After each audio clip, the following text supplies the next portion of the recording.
आप सभी लोगों का स्वागत है आपके अपने परिवार यूट्यूब चैनल फ्रेशर क्लासेस में। तो फ्रेंड्स, जो भी बच्चे लोग Bihar DElEd entrance exam exam की तैयारी कर रहे हैं 2024 के लिए, तो उनके लिए वीडियो बहुत ही हेल्पफुल रहेगा, उनकी तैयारी में बहुत ही मददगार साबित होगा। तो जो भी बच्चे विजिट किए हैं चैनल को, तो वो वीडियो पर आगे तक पूरा कंप्लीट वीडियो देखें और तैयारी करने के लिए चैनल से जुड़िए। और एक है आपसे निवेदन है कि आप एक पेन एक कॉपी लेकर साथ साथ क्वेश्चन को नोट करके उसको सॉल्व करिए और आंसर मैच करिए। ऐसा करने से क्या होगा, आपका तैयारी साथ साथ होते चलेगा। ठीक है, तो चलते हैं, स्टार्ट करते हैं। क्वेश्चन नंबर 1 to 9 है, मतलब एक है आपका रीजनिंग में जो है ना क्वेश्चन आपका डीएलएड में, बिहार डीएलएड में 10 क्वेश्चन पूछे जाते हैं। ठीक है, तो यहाँ पर मैं कुछ 2023 और कुछ प्रीवियस ईयर का क्वेश्चन मिलाकर 2022 का मिलाकर आपको तैयारी करवा रहा हूँ। ठीक है, तो चलते हैं। एक व्यक्ति उत्तर दिशा की ओर 15 किलोमीटर चला। ठीक है, तो उत्तर दिशा की ओर चला, तो मान लीजिए दिशा का, तो ऐसे जब भी दिशा वाला रहे तो याद रखिएगा ऐसा, ये क्या होता है, उत्तर दिशा। इधर क्या है,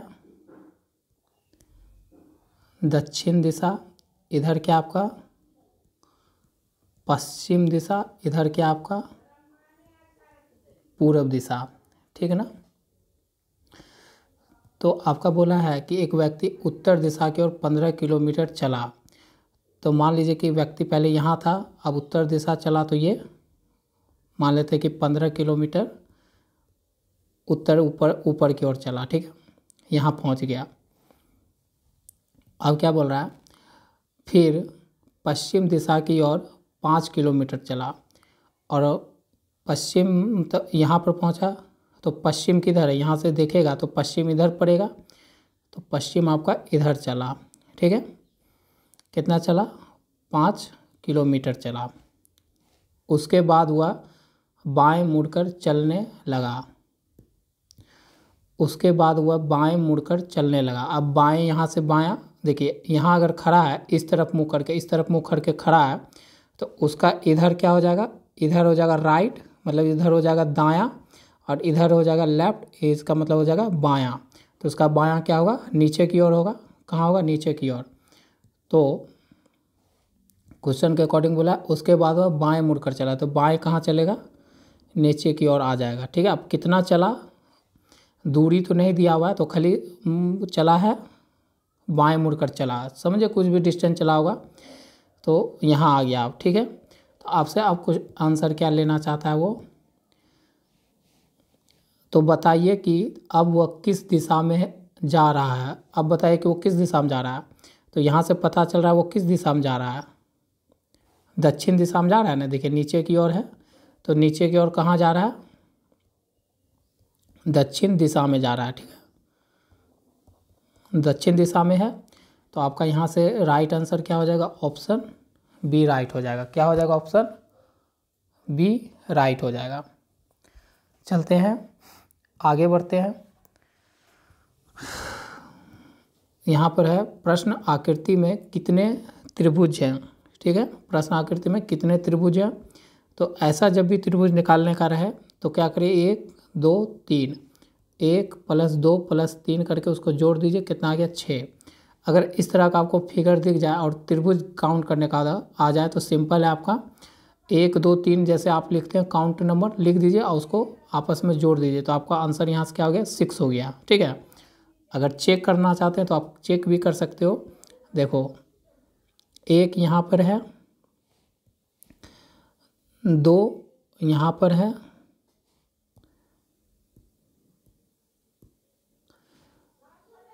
और तीसरा यहाँ पर है। ठीक ना, और चौथा देखिए, चौथा यहाँ पर है। इस दोनों को मिला के 1 2 मिला के चौथा हो गया। फिर और आपको बताते हैं, और इसको मिला के कितना हो गया, 2 3 मिला के हो गया 5वां। ठीक है, 5वां, और एक बड़ा सा आपको दिख रहा है यहाँ पर 6, इससे ज़्यादा तो है नहीं, तो आपका ऑप्शन क्या होगा? राइट सी ऑप्शन हो गया। ठीक है, अब इस तरह का भी क्वेश्चन आपको पूछा जाता है। ठीक है, तो देखते हैं ये क्या बोल रहा है। इसमें एक कथन एवं 2 निष्कर्ष है। देखिए, एक कथन है यहाँ पर, एक कथन ये है, दूसरा कथन ये है। दिए गए कथन सर्वमान्य मान्यताओं एवं अवधारणाओं के विपरीत होने के बावजूद उस सत्य मानकर उन निष्कर्षों की पहचान करना है। देखिए, आप जब इस तरह के क्वेश्चन पे आपका एग्जाम में आ जाए और आप इस क्वेश्चन को सॉल्व कर रहे हैं, तो जो कथन में लिखा हुआ है उसी को आपको सत्य मानना है। दुनिया से उसका कोई रिलेटेड नहीं है। दुनिया में अगर आप मैथ में अगर कुछ पढ़े हो, त्रिभुज के बारे में, वर्ग के बारे में, तो उससे यहाँ पर इस प्रश्न में उसका कोई लेन देन नहीं है। सिर्फ आपको इस प्रश्न के अकॉर्डिंग आपको सोचना है कि इसी को सत्य मानकर इस क्वेश्चन का सॉल्यूशन करना है। ठीक है, यहाँ यही लिखा है। जो कथन से तर्कसंगत रूप से निकलता है, प्रत्येक प्रश्न के निम्न में से कोई सही विकल्प को हो सकता है। अब आपको 2 कथन दिया हुआ है, दोनों कथन पढ़ के आपको निष्कर्ष क्या निकलता है, वो अगर सही निष्कर्ष लग रहा है तो ठीक है, नहीं लग रहा है तो उस तरह से ऑप्शन चूज करना है। तो देखते हैं क्या बोल रहा है पहला क्वेश्चन। सभी वृत्त त्रिभुज हैं। सभी वृत्त, वृत्त मतलब क्या होता है? गोला होता है ना। वृत्त मतलब क्या होता है? वर्ग मतलब होता है, तो वृत्त मतलब गोला ही होता है, तो वृत्त हो गया। और सभी वृत्त त्रिभुज है, तो वृत्त किसके अंदर आ जाएगा? त्रिभुज के अंदर, तब ना होगा। देखिए, ये जो है वृत्त, ये सभी वृत्त की ना, ये त्रिभुज के अंदर आ गया। ठीक है, तो इसके त्रिभुज, तो इस तरह से फिगर बनेगा। ठीक है, जब भी बोलेगा कि सभी वृत्त त्रिभुज है या सभी कोई भी चीज़ रहे, यहाँ वृत्त की जगह कुछ भी रहता है, तो यहाँ बोल रहा है अभी वृत्त है, तो वृत्त है, सभी वृत्त त्रिभुज है, तो त्रिभुज के अंदर समा जाएगा, तो इस तरह से इसका डायग्राम बनेगा। आप क्या बोल रहा है दूसरा? सभी त्रिभुज वर्ग है, और सभी त्रिभुज आप क्या बोल रहा है? वर्ग है। तो मतलब ये जो त्रिभुज है, ये किसके अंदर समा जाएगा? वर्ग के अंदर। किसके अंदर समा गया? वर्ग के अंदर समा गया। ठीक है, तो बताइए, अब निष्कर्ष पे चलते हैं। सभी वर्ग त्रिभुज है। देखिए, तो सभी वर्ग तो ये ब्लैक वाला मतलब काला वाला है, तो सभी वर्ग त्रिभुज है क्या? नहीं। त्रिभुज कब होता? ये लिखने का मतलब क्या है कि सभी वर्ग त्रिभुज है, ऐसा होना चाहिए। मतलब वर्ग किसके अंदर होना चाहिए? त्रिभुज के अंदर, लेकिन यहाँ तो है नहीं, त्रिभुज है वर्ग के अंदर, तो ये भी बात, पहला वाला बात क्या हो गया आपका? गलत। पहला बात क्या हो गया? गलत। अब चलते दूसरा ऑप्शन पे। सभी त्रिभुज वृत्त है। अब क्या बोला कि सभी त्रिभुज वृत्त है, मतलब सभी त्रिभुज किस में समा जाएगा? वृत्त में। तो क्या सभी यहाँ दिख रहा है कि वृत्त अंदर है त्रिभुज के, त्रिभुज बाहर है, तो ये वाला इसके अकॉर्डिंग ये फिगर बन रहा है। लेकिन हमारा जो कथन का वाक्य है, कथन का वाक्य तो ये है, बोल रहा है कि वृत्त अंदर है त्रिभुज के, लेकिन ये निष्कर्ष में बोल रहा है कि त्रिभुज वृत्त के यहाँ पर है क्या? मतलब सभी त्रिभुज वृत्त है क्या? तो ऐसा फिगर यहाँ मैच नहीं कर रहा, तो सेकंड वाला भी बात आपका क्या हो गया? गलत हो गया। मतलब दोनों निष्कर्ष आपका क्या होगा? गलत हो गया। तो यहाँ पर क्या होगा? ना तो निष्कर्ष एक निकलता है और ना ही निष्कर्ष दूसरा निकलता है। तो आपका राइट आंसर क्या हो जाएगा? डी वाला राइट हो जाएगा। ठीक है, तो इस तरह का क्वेश्चन का सॉल्यूशन हम करते हैं। आगे बढ़ते हैं। किसी कूट में डिस्क को 8749 लिखा गया। क्या लिखा गया? DISC, इसको लिखता 8749 लिखता है। हेड को, अब यहाँ पर मानते हैं हेड को इतना लिखा गया, HEAD, हेड को कितना लिखा है? 5038 लिखा गया। तो उसी कूट में शेड को क्या लिखेंगे? तो यहाँ पर क्या है, यहाँ पर आपको देखना होगा कि क्या लेटर इसमें और इसमें क्या लेटर रिपीट हो रहा है? हाँ, देखिए डी है, और डी के लिए यहाँ भी 8 यूज हो रहा है, यहाँ भी 8 हो यूज हो रहा है, और कोई लेटर तो यूज नहीं हो रहा है। एच नहीं है, ई नहीं है, ए भी नहीं है, तो क्या होगा? और कोई नियम भी नहीं बैठ रहा है।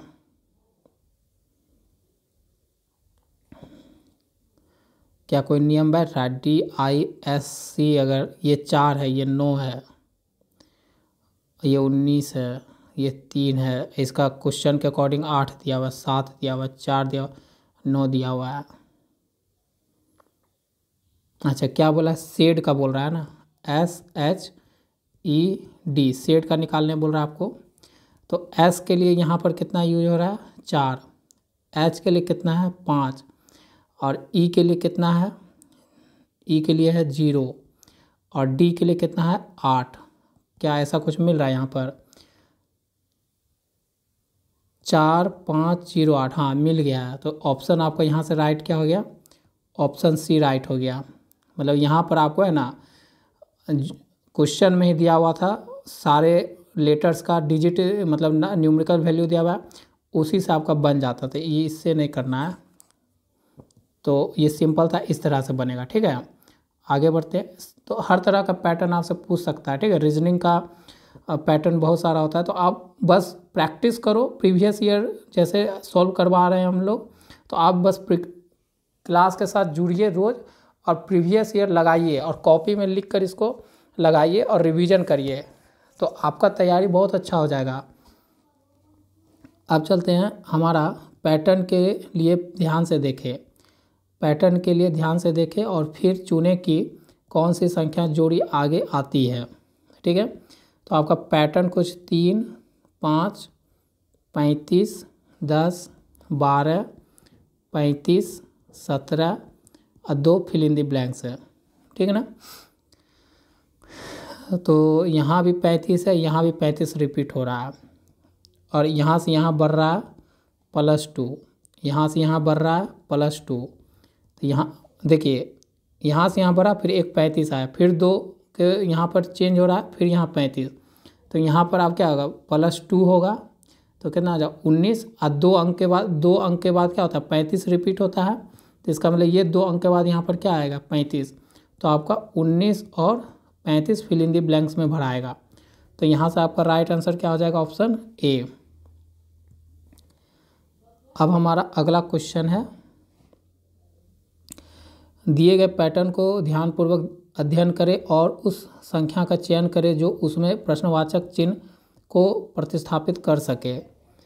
तो इसको देखते हैं, अगर 5 और 4, इसका भी स्क्वायर कर दो, इसका भी स्क्वायर कर दीजिए, तो ये होगा 25 और ये हो गया 16, कितना हो गया? 1 और 3 41। इसका करके देखते हैं, 9 + 11 का स्क्वायर कर दीजिए, तो 81 + 1 2 1, तो ये कितना हो गया? 2 और 10 2, 202 आ रहा है। ठीक है फ्रेंड, घबराना नहीं है। आप क्या करो ना, आप सोचोगे कि सर आप तो बना लेते हैं, हम लोग से तो देखिए हम बना लेते हैं क्योंकि हम लोग तैयारी इस तरह का क्वेश्चन बहुत सारा किए हुए हैं, इसलिए बन जाता है। तो प्रैक्टिस क्या होता है, हम लोग एक स्टेटस पढ़ते हैं ना कि प्रैक्टिस मेक बेटर, तो प्रैक्टिस जितना करेंगे ना इस तरह का क्वेश्चन को, तो आप उस क्वेश्चन के लिए अच्छा होते जाएंगे। आप लोग अगर पहली बार तैयारी कर रहे हो कंपटीशन लेवल का, तो आपको थोड़ा सा दिक्कत होगा, लेकिन घबराना नहीं, घबराना कभी नहीं है। बस आप नहीं पढ़े हो इसलिए आपके लिए भारी है वो चीज़, अगर आप पढ़ लोगे तो आपके लिए हल्का हो जाएगा। ठीक है, जैसे आप अभी मान लो कि 12th में हो, 10th में हो, तो आपके लिए अगर 8 का सवाल ला के दे दिया जाए तो आप बना दोगे, क्योंकि आप 8 का क्लास पढ़ के आए हो। तो इसी तरह से आपको घबराना नहीं, ये नहीं सोचना है कि सर बना रहे हैं हमसे नहीं बन रहा है तो नहीं होगा, नहीं होगा प्लस सवाल नहीं लाना। आपको यहाँ पर रुकना है और रुक के देखना है कि कैसे हो रहा है। एक बार नहीं बनेगा, 2 बार नहीं हो रहा, तीसरा बार आपसे बनेगा। ठीक है, चलते हैं इसको करते हैं। तो देखिए पैटर्न पकड़ा में आ गया, क्या क्या हो रहा है कि अच्छा मतलब लेटर्स का क्या हो रहा है? स्क्वायर कर रहे हैं, स्क्वायर करने के बाद क्या कर रहे हैं? जोड़ रहे हैं, और जोड़ने के बाद जो आ रहा है वो आपका आंसर है। तो यहाँ पर क्या हो जाएगा? 15 का स्क्वायर और 6 का स्क्वायर करना होगा। तो 15 का कितना स्क्वायर होता है? 2 2 5 होता है, और 16 का स्क्वायर 6 का स्क्वायर 36 होता है। तो यहाँ पर 2 2 5 और 36 जोड़ दीजिए तो 6 5 11, 5 6 और 2 मतलब कितना हो गया 261। Option C right. आगे बढ़ते हैं। दिए गए प्रश्न में प्रश्नवाचक चिन्ह के स्थान पर सही विकल्प को चुनें। जैसे भवन किराया होता है ना कि भवन जो है, अगर आप भवन को किराया पर लगा दो तो उससे क्या आता है, आपका किराया आता है ना, आपका किराया मतलब किराया पर लगाने पर, किराया पर लगाने पर उससे क्या आता है, हमको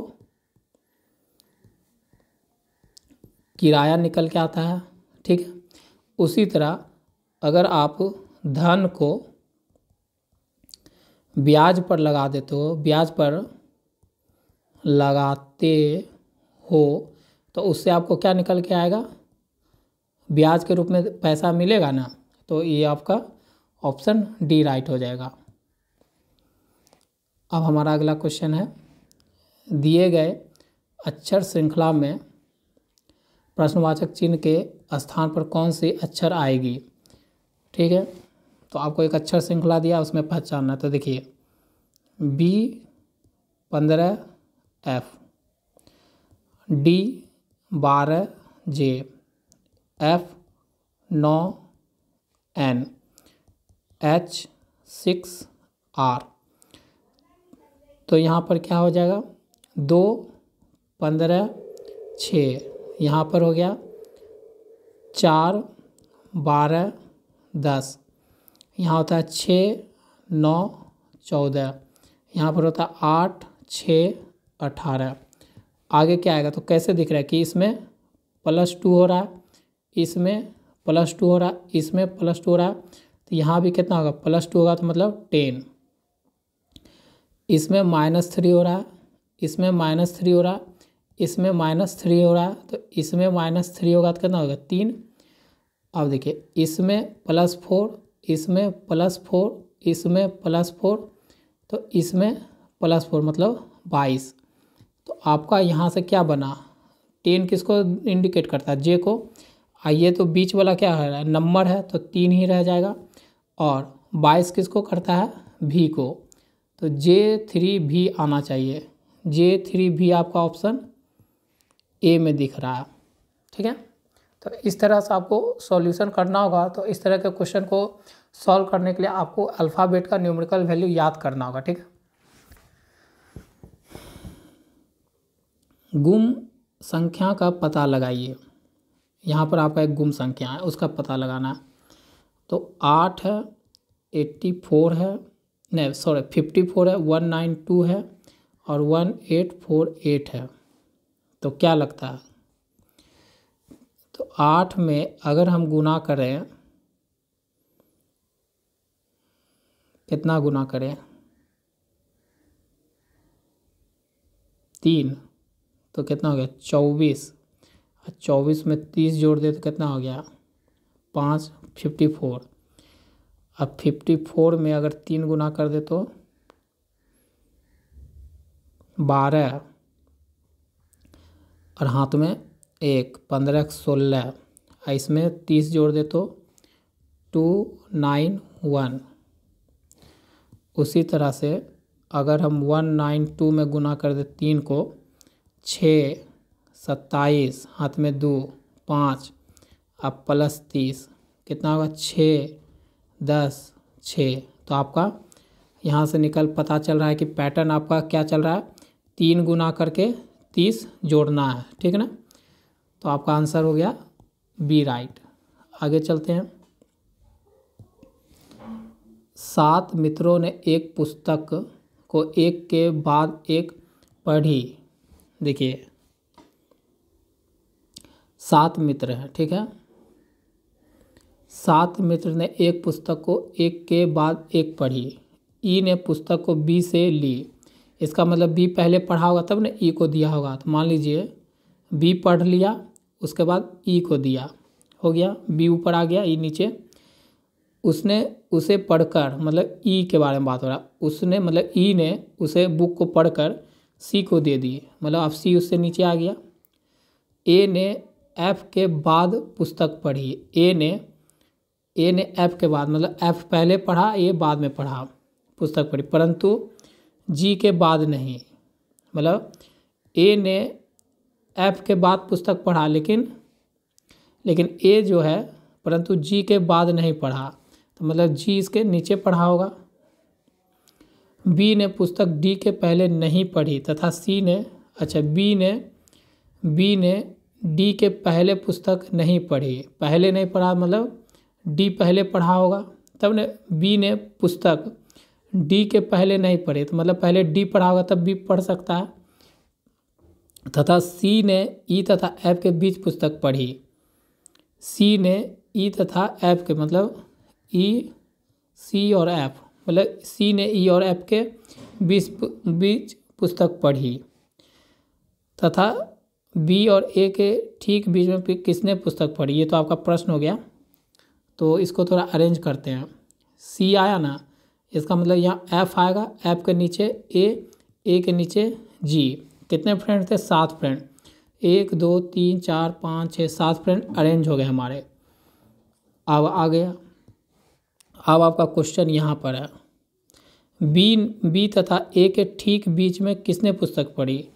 बी तथा ए के ठीक बीच में मतलब कौन है? सी है ना। तो कौन पढ़ा? सी तो यहाँ है नहीं, कहीं गलती हो गया क्या? थोड़ा सा लगता है मिस्टेक हुआ। अच्छा देख लेते हैं। अच्छा एक बार फिर प्रयास करते हैं, हो सकता है कहीं मिस्टेक हो गया, लेकिन मैं पढ़ा तो सही। एक बनाते हैं बगल में, ठीक है।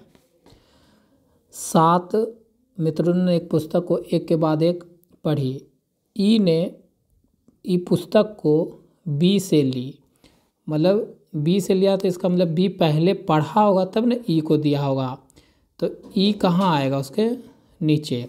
पहले ई से मतलब बी पहले पुस्तक पढ़ लिया, यहाँ तक ख़त्म। फिर ई ने पुस्तक को बी से ली। उसने उसे पढ़कर सी को दी, मतलब उसने उसे पढ़कर सी को दी, मतलब ई के बारे में बात हो रहा है। ई पढ़ लिया होगा तो उसको किसको दिया? सी को, ठीक है। सी को दे दिया, मतलब ई जब पढ़ लिया ना बुक तो सी को दे दिया। ए ने एफ के बाद पुस्तक पढ़ी। ए ने एफ के बाद, मतलब एफ पहले पढ़ा होगा तब ने ए पढ़ा होगा, ठीक है, पुस्तक पढ़ी, परंतु जी के बाद नहीं। तो जी के बाद नहीं पढ़ा। यहीं पर थोड़ा समझना होगा, जी के बाद नहीं पढ़ा। अच्छा जी के बाद नहीं पढ़ा, तो जी के बाद नहीं पढ़ा तो जी तो यहीं आएगा, ठीक है, नीचे ही आएगा। यहाँ तक हो गया। बी ने डी के पहले नहीं पढ़ी तथा बी ने डी के पहले नहीं पढ़ी। बी ने डी के पहले नहीं पढ़ी, मतलब बी ने डी के पहले नहीं पढ़ी, तो डी उसके ऊपर आएगा कहीं। डी कहाँ आएगा? उसके ऊपर, लेकिन ठीक ऊपर नहीं आएगा ये नहीं बताया, मतलब आएगा लेकिन बी से पहले डी पढ़ लेगा, पुस्तक नहीं पढ़ी। तथा सी ने ई तथा एफ के बीच पुस्तक पढ़ी। सी ने ई तथा एफ के बीच में पुस्तक पढ़ी। सी जो है, सी ने ई तथा एफ, सी ने ई तथा एफ के बीच पुस्तक पढ़ी।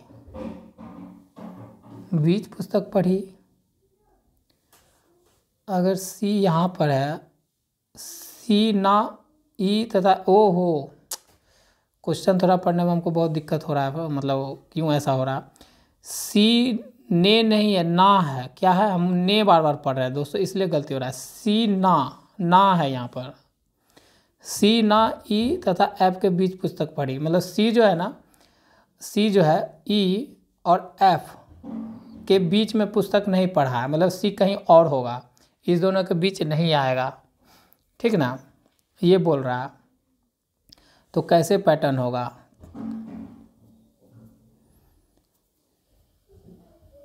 यहाँ तक तो सही है, FAG ऐसा बन रहा है।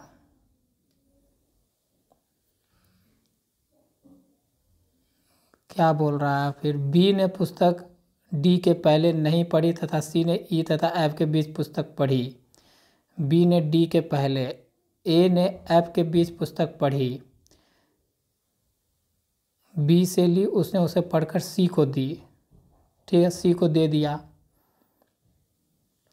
A ने F के बीच, A ने F के ठीक, A ने F के बाद पुस्तक पढ़ी, यहाँ भी ठीक है, परंतु G के बाद नहीं, परंतु G का मतलब तो G उससे बाद में। ठीक है, B ने पुस्तक D के पहले नहीं पढ़ी।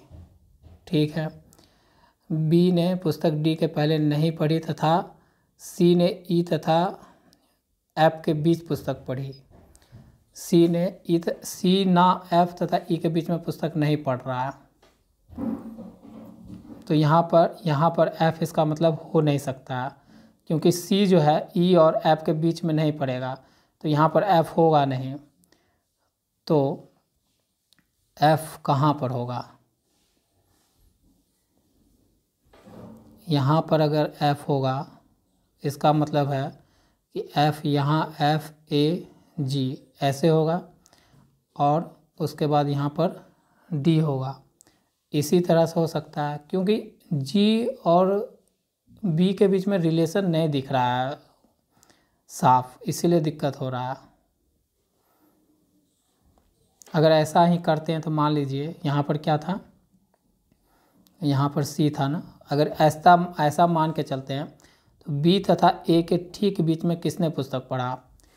B तथा A के ठीक बीच में पुस्तक G पढ़ रहा है, तो यहाँ पर G ऑप्शन में है भी, तो ऑप्शन ऐसे। तो समझे फ्रेंड्स, थोड़ा सा क्वेश्चन में है ना, ये ऊपर वाला जो रखा रहा है ना B के ऊपर, देखिए यहाँ मैंने सही बनाया था कि BEC, यहाँ तक मैंने सही बनाया था, और ये भी सही बनाया था FAG वाला, लेकिन जो है ना ये G का B से संबंध कहीं पर थोड़ा लिखा हुआ नहीं दिख रहा है, या मुझे समझ में नहीं आ रहा है कि क्या दिक्कत हो रहा है।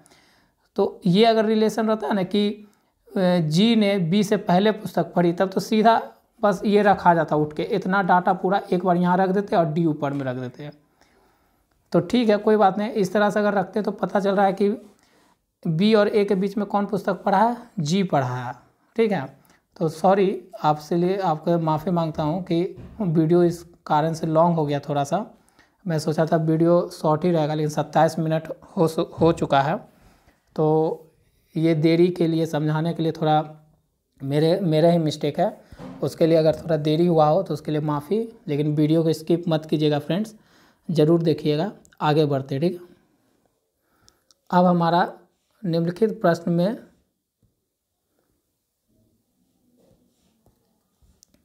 यहाँ पर क्या आपका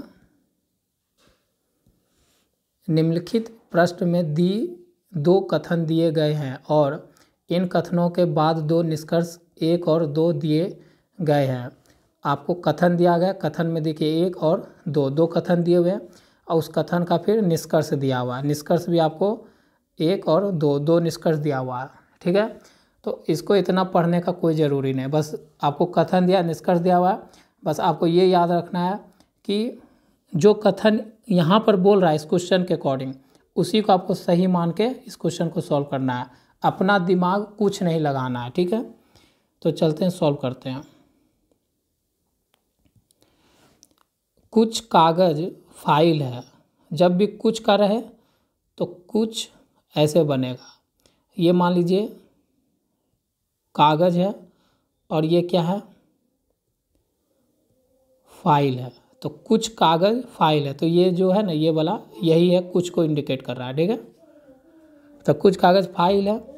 अब दूसरा क्या हो रहा है? कुछ फाइलें पेन है, कुछ फाइलें पेन है। अब क्या है यहाँ पर? ऐसे बनेगा, तो ये क्या बन जाएगा आपका?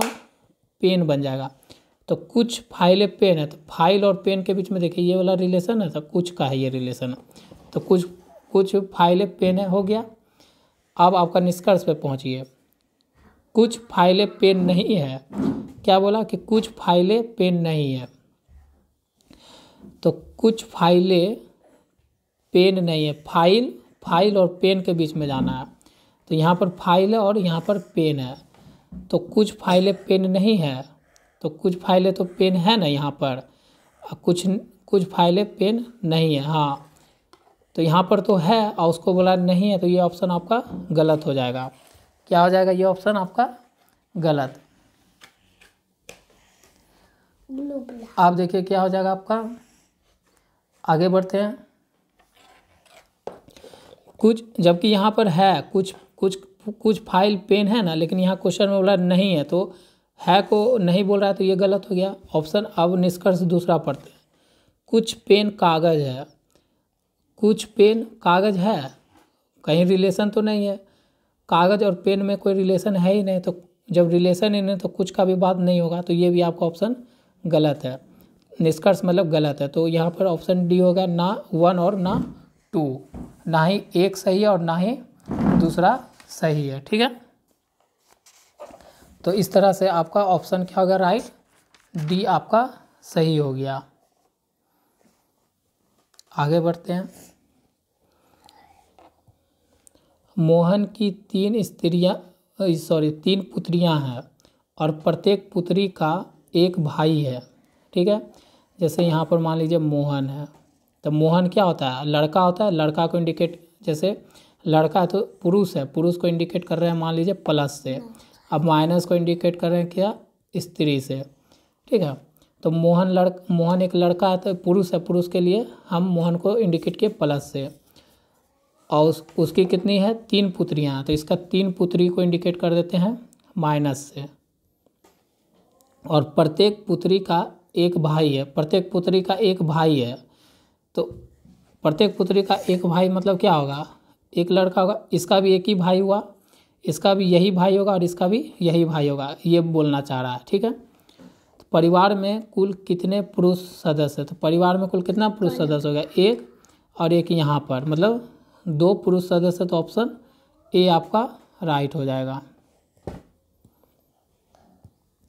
अब हमारा अगला क्वेश्चन है, एक बस में लड़कों और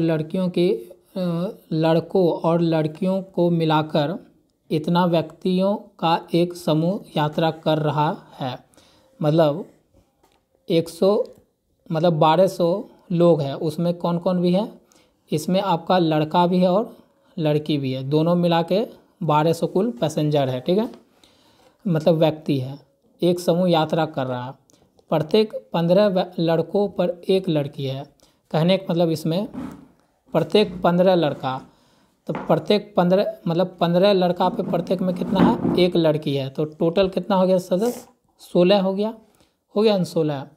तो प्रत्येक में, तो समूह में लड़कियों की संख्या क्या है? तो देखिए 15 लड़का पे एक लड़की है, तो टोटल इसका मतलब 16 सदस्य बोल रहा है ना।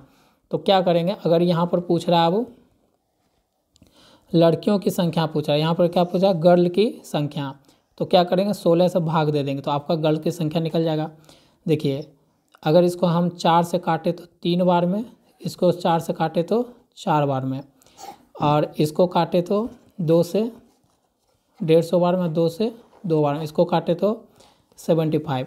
इसका मतलब लड़कों की संख्या कितनी है ग्रुप में? उस जो 1200 जो व्यक्ति में जा रहा है उसमें लड़कियों की संख्या कितनी है?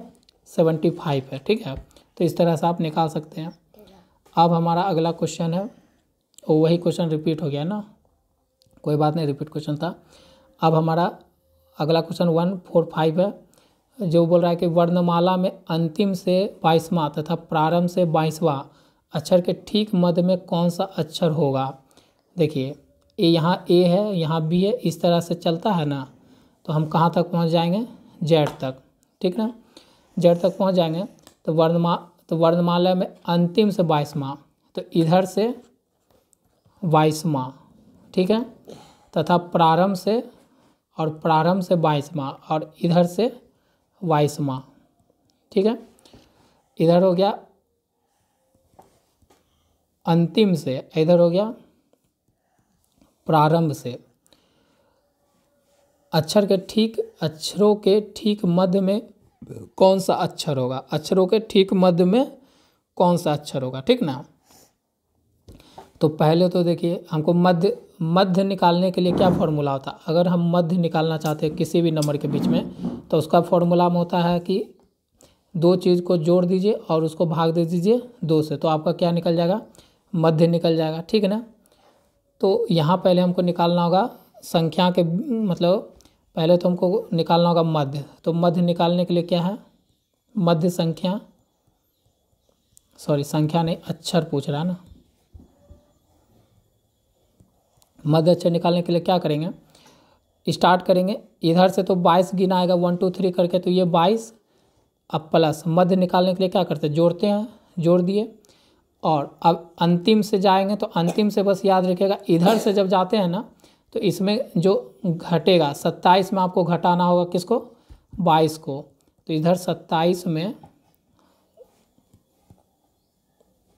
27 में माइनस करना होगा 22 को, ठीक है, और डिवाइडेड बाय 2, इस तरह का फॉर्मूला को आपको याद रखना होगा। तो क्या हो गया यहाँ 22 प्लस और 27 में 22 किया तो 5 और 2, तो कितना हो गया यहाँ पर, ठीक तो है, कुछ गलत तो नहीं हो रहा है, तो यहाँ पर हो गया 27/2, 27/2 हो गया, तो कुछ गलत तो नहीं हुआ है, सही तो जा रहा है। तो इसको जब काटेंगे कितना आएगा, 13.5 आएगा, लेकिन डेसिमल में तो यहाँ को है नहीं, डेसिमल में है नहीं, तो यहाँ पर क्या होगा, तो आपका ऑप्शन राइट हो जाएगा बी, क्योंकि यहाँ पर डेसिमल में थोड़ू अल्फ़ाबेट के बीच में डेसिमल थोड़ू है, आपका पूर्ण वैल्यू है 1 2 3 4 ऐसे करके रहता है 26 तक। मेरा आंसर किस में आया है, मध्य वैल्यू डेसिमल में आ गया, तो इसमें कोई भी आपका ऑप्शन बी राइट हो जाएगा, मतलब कोई नहीं, ठीक है, समझ में आया होगा। अब एक ये है क्वेश्चन, ठीक है, ये क्वेश्चन देख लेते हैं। नीचे दिए गए विकल्पों में से विषम तत्व को ज्ञात कीजिए, इसमें से विषम आपको चूज करना है। तो देखिए अगर ए देखें तो ए आपका ऐसे चल रहा है, ए ऐसे चल रहा है, इसका मतलब ये क्या हो गया, ऐसे चलता है, तो ये हो गया एंटी क्लॉक वाइज, और ये कैसे चल रहा है, इस तरह से चल रहा है, इस तरह से, तो ये भी हो गया आपका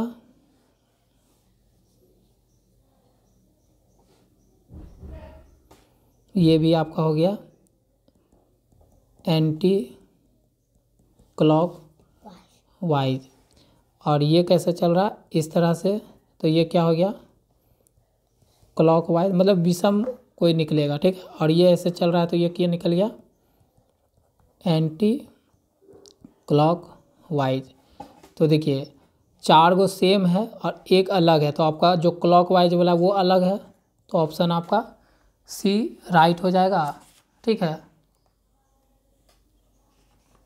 तो आपका यहाँ से क्या आंसर हो जाएगा, आंसर सी राइट हो जाएगा, ठीक है ना।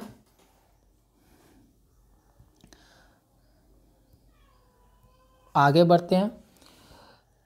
यदि गत कल से पहले का दिन मंगलवार था, गत कल से पहले का दिन, मान लीजिए ये कल है, ठीक है, कल से पहले, तो इधर पहले तो इसका मतलब आज यहाँ हो जाएगा। तो बोल रहा है कि गत कल से पहले का दिन क्या था, यहाँ पर मंगलवार था, तो मंगलवार है, तो मंगलवार, तो यहाँ पर क्या होगा बुध, और यहाँ पर क्या होगा गुरुवार, ठीक है। तो शनिवार कब होगा, तो देखिए आज अगर गुरुवार है तो गुरु के बाद क्या आएगा शुक्रवार, और उसके बाद आएगा शनिवार। तो गुरुवार कब, आने वाला कल, गुरुवार के बाद आने वाला कल तो शुक्रवार है, तो ये नहीं होगा। बीत गया कल तो बुध था, तो ये नहीं होगा। आने वाला कल के बाद का कल, आने वाला कल के बाद का कल, हाँ ऑप्शन सी राइट हो गया। कल के पहले का कल, कल के कल के पहले का कल नहीं, ये नहीं होगा। तो ऑप्शन आपका राइट क्या हो गया, सी होगा। मतलब शनिवार कब होगा, आने वाले कल के बाद का कल होगा, ठीक है ना। तो आपका ऑप्शन राइट हो गया सी। चलते हैं आगे। आपका अब अंतिम नंबर क्वेश्चन है 50, 150 क्वेश्चन, 150 नंबर क्वेश्चन, ठीक है। तो इसमें क्या है, चोर, अपराधी एवं जज के बीच के संबंध को कौन सी आकृति प्रदर्शित करती है, ठीक है। तो चोर, देखिए जो अपराधी होगा, जो अपराधी होगा उसी में तो कुछ चोर भी होगा, तो चोर अपराधी के अंदर चोर आ जाएगा ना। और एवं जज के बीच के संबंध, और जज कहाँ होगा, जज कोई अलग काम का पेशा है, तो जज तो बाहर हो जाता है। तो ये हो गया कि अपराधी में चोर अंदर आ सकता है लेकिन जज एक अलग है। तो कौन सा आपका यहाँ पर डायग्राम लग रहा है, अच्छा, और ऑप्शन बी सही डायग्राम लग रहा है। तो फ्रेंड्स आपका इस तरह से आपका जितना भी प्रीवियस ईयर क्वेश्चन है आपका, ऐसे तो आपका जो 2024 डीएलएड बिहार डीएलएड जो है उसमें आपका 10 ही इंपॉर्टेंट क्वेश्चन पूछा जाता है रीजनिंग में, लेकिन मैं जो है ना कुछ 2023 और कुछ जो 2022 में पूछे गए थे उसको मिक्स करके मैं यहाँ बता रहा हूँ, ठीक है, कि आपकी तैयारी अच्छा हो जाए, ठीक है। तो अगर आप चैनल पर नए हैं, पहली बार विजिट किए, तो चैनल के साथ जुड़े रहिए, क्योंकि आपका मार्च में एग्ज़ाम है और मार्च तक मैं यहाँ पर आपका सारा सब्जेक्ट का तैयारी करवाऊँगा एक के बाद एक। तो आपकी तैयारी बहुत अच्छी हो जाएगी आप अगर चैनल से जुड़ सकते हैं। और सिर्फ तैयारी नहीं, चैनल के बाद आपके बाद डीएलएड में एडमिशन कैसे होता है वो सब प्रोसेस आपको बताया जाएगा। फिर आप एडमिशन ले लोगे डीएलएड में, उसका जो सब्जेक्ट चलता है वो भी पढ़ाया जाएगा, ठीक है। तो इसलिए आप चैनल के साथ जुड़कर लॉन्ग टर्म का पढ़ाई यहीं से कर सकते हो, ठीक है। तो आपसे मिलते हैं अगले वीडियो में। आज के लिए बस इतना ही, वीडियो थोड़ा लॉन्ग हो गया उसके लिए माफ़ी।